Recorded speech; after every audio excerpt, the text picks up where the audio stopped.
युधिष्ठिर बड़ा भरा सी और राज तखत दा मालिक भी सी।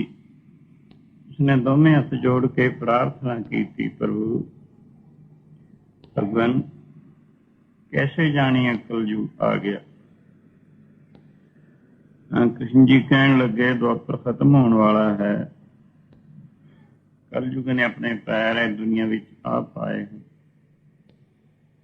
फिर युधिष्ठिर ने पूछा कलयुग के की लक्षण हैं, किवें पछाणीए किवें जाणिया जावे कलयुग है।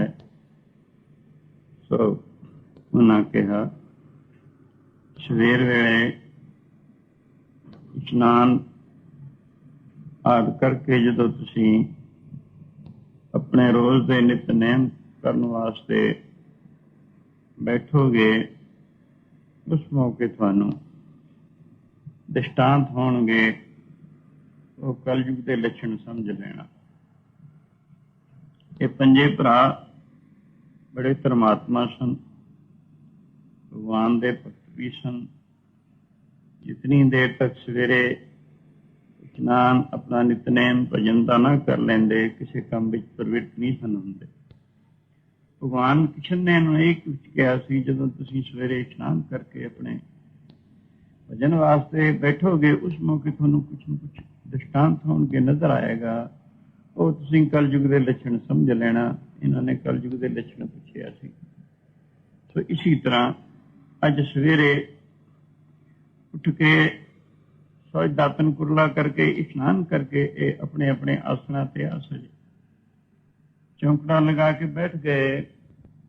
नेत्र मीट के अपनी सुरत नूं अपने ख्याल नूं रोज के सुभाव के मुताबिक जिथे रोज टिकाउंदे सन, प्रभु के ध्यान दे विच टिकाउण की कोशिश की। लेकिन अज किसी का भी ख्याल नहीं जमता, किसी का भी मन एकाग्र नहीं हुंदा। किसी नूं कुछ दींदा है, किसी नूं कुछ दींदा है। लैदा दृष्टांत देखे पर समझ कुछ ना पै सकी। कहा सी तुहानूं दृष्टांत होणगे, वो कलयुग के लक्षण होणगे, पर इन्हां नूं इस गल की समझ कुछ ना पई। शाम नूं भगवान नूं मिलण वास्ते आउंदे हन, नमस्कार करके बैठ गए। युधिष्ठिर ने प्रार्थना की थी, प्रभु आप दा हुक्म सी भजन वेले कुछ दृष्टांत होणगे जो कि कलयुग के लक्षण होणगे, पर सानू समझ कुछ नहीं पई। किरपा करके इन्हां दा निर्णय करके सानू समझा दिओ, बड़ी मेहरबानी होवेगी। तो जदों ये युधिष्ठिर ने प्रार्थना की थी, उस मौके कृष्ण जी कहण लगे अपना अपना दृष्टांत दसो, ताकि तुहानूं उन्हां दा निर्णय करके दस दिता जाए। पहले युधिष्ठिर कहने लगा, जिस वक्त मैं अपने आसन पे बैठा चौंकड़ा लगा के अपने ख्याल नूं बाहरों संकोच के रोज के सुभाव के मुताबिक प्रभु ध्यान सिमरन विच जोड़न लगा। अगे जुड़ जांदा सी, लेकिन अज मैनू एक हंस नजर आया जिसका रंग सफेद सी। एक खंभ ते पुराण, एक ते पुराण, और वो हंस कीड़े मार मार खांदा सी। ये नहीं समझ पई, पहले हंसां दे खंभां ते पुराण पुराण नहीं हुंदे, फिर हंसां दा खाजा हीरे मोती हुंदे, कीड़े नहीं मार के खाया कर। ये कृपा करके समझाओ। कृष्ण जी कहण लगे एक कलयुग दा ही लक्षण है। कलयुग दे विच पुराना वाचन वाले और पुराना वाचन वाले मत मतांतरां दे विद्वानां वाले इशारा। सो वो जो पुराना विच कथन कीता है, दो किस्म के करतब दसे हैं, एक त्यागण योग, एक ग्रहण करन योग। ਜਿਹੜੇ कर्म दुखदाई हैं, जिन्हां दा फल दुख है, इत्थे उत्थे उन्हां दे परित्याग दे वास्ते प्रेरणा की है। जिन्हां कर्मां दा फल सुख है दुनी जहानी, उन्हां कर्मां नूं करन दी प्रेरणा की है। सो इस करके ਕਲੂ ਕਾਲ ਦੇ ਜ਼ਮਾਨੇ ਦੇ ਪੁਰਾਣਾ ਆਦ ਵਾਚਨ ਵਾਲੇ ਵਿਦਵਾਨਾਂ ਵਾਲੇ ਇਸ਼ਾਰਾ ਵੀ ਜੋ ਉਹਨਾਂ ਵਿੱਚ ਕਥਨ ਕੀਤਾ ਹੈ ਉਹਨਾਂ ਦੇ ਅਨੁਸਾਰ ਨਹੀਂ ਚੱਲਿਆ ਕਰਨਗੇ, ਬਲਕਿ ਆਪਣੀ ਕਾਰਵਾਈ ਉਲਟ ਹੋਏਗੀ ਉਹਨਾਂ ਦੀ।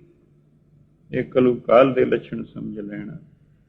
ਕਲਯੁਗ ਦੇ ਵਿੱਚ ਦੂਸਰੇ ਭੀਮਸੈਨ ਨੂੰ ਪੁੱਛਿਆ ਗਿਆ, ਉਹ ਕਹਿੰਦਾ ਮੈਂ ਇੱਕ ਹਾਥੀ ਦੇਖਿਆ 2 ਸੁੰਡਾਂ ਵਾਲਾ, ਇੱਕ ਦਿਨ ਘਾਹ ਖਾਂਦਾ ਸੀ, ਇੱਕ ਦਿਨ ਮਾਂਸ ਖਾਂਦਾ ਸੀ। ਹਾਥੀ ਦੇ 2 ਸੁੰਡਾਂ ਨਹੀਂ ਹੁੰਦੀਆਂ, ਇੱਕ ਸੁੰਡ ਹੋਇਆ ਕਰਦੀ ਹੈ। ਕ੍ਰਿਸ਼ਨ ਜੀ ਕਹਿਣਗੇ ਠੀਕ ਹੈ, ਦਰਅਸਲ ਤੈਨੂੰ ਇਸ ਬਹਾਨੇ ਕਲਯੁਗ ਦੇ ਕੁਛ ਲੱਛਣ ਦੱਸੇ ਗਏ ਹੈ।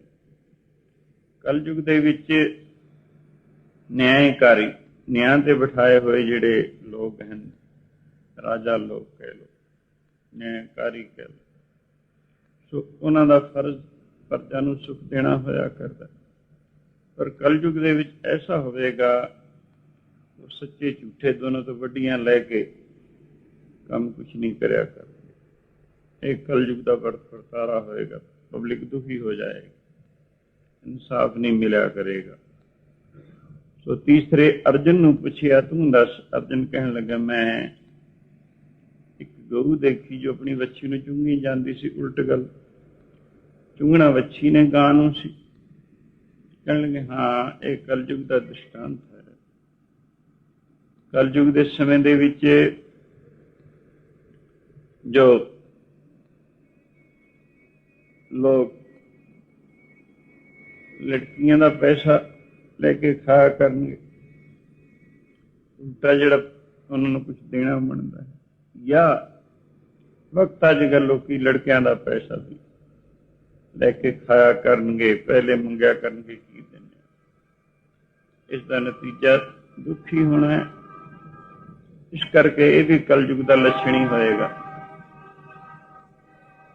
ਚੌਥੇ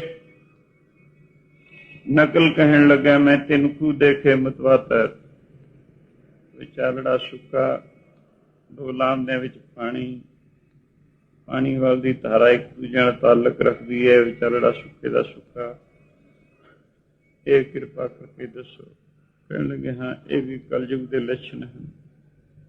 ਕਲੂ ਕਾਲ ਦੇ ਵਿੱਚ ਲੋਕੀ ਨਜ਼ਦੀਕੀਆਂ ਨਾਲੋਂ ਹਿਤਮੋਹ ਤੋੜ ਕੇ ਦੂਰ ਇਹਨਾਂ ਦਾ ਹਿਤਮੋਹ ਹੋਇਆ ਕਰੇਗਾ।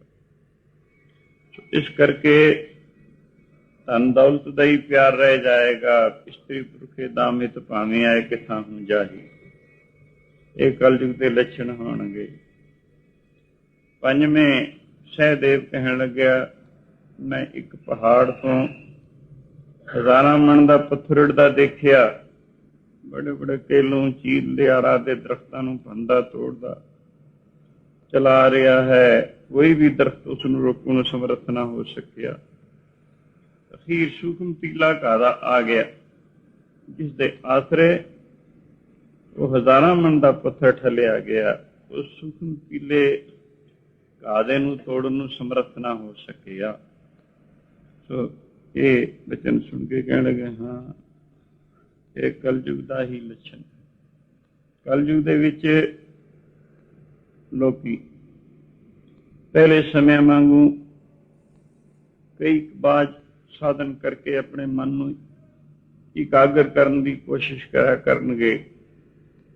ਪਹਾੜ ਪਾਪ ਹਨ, ਜਿਹੜਾ ਪੱਥਰ ਹੈ ਵੱਡਾ, ਕੇਲੋਂ ਚੀਲ ਲਿਆਰਾ ਦੇ ਦਰਖਤ, ਇਹ ਬਾਜ ਬੇਰੰਗ ਸਾਧਨ ਹਨ। ਇਹਨਾਂ ਦੁਆਰਾ ਮਨ ਨੂੰ ਇਕਾਗਰ ਕਰਨ ਦੀ ਕੋਸ਼ਿਸ਼ ਕਰਿਆ ਕਰਨਗੇ, ਪਰ ਇਹਨਾਂ ਦੁਆਰਾ ਮਨ ਇਕਾਗਰ ਨਹੀਂ ਹੋਇਆ ਕਰੇਗਾ। ਮਨ ਨੂੰ ਇਕਾਗਰ ਕਰਨ ਦਾ ਸਾਧਨ ਇੱਕ ਸੂਖਮ ਤੀਲਾ ਘਾਹ ਦਾ ਕੀ ਪ੍ਰਭੂ ਦਾ ਨਾਮ ਹੈ, ਪਰਮੇਸ਼ਰ ਦਾ ਨਾਮ ਹੈ। ਜਿਸ ਦੇ ਹਿਰਦੇ ਵਿੱਚ ਪਰਮੇਸ਼ਰ ਦਾ ਨਾਮ ਵਸ ਜਾਇਆ ਕਰੇਗਾ, ਉਹਨੇ ਪਾਪ ਹੋ ਜਾਇਆ ਕਰੇਗਾ। ਇੱਕ ਅੱਖਰ ਹਰ ਮਨ ਵਸਤ, ਨਾਨਕ ਹੋਤ ਨਿਹਾਲ। ਅਤੇ ਕਲਯੁਗ ਦੇ ਵਿੱਚ ਨਾਮ ਦੀ ਮਹੱਤਤਾ ਹੈ, ਨਾਮ ਦੀ ਮਹਿਮਾ ਹੈ।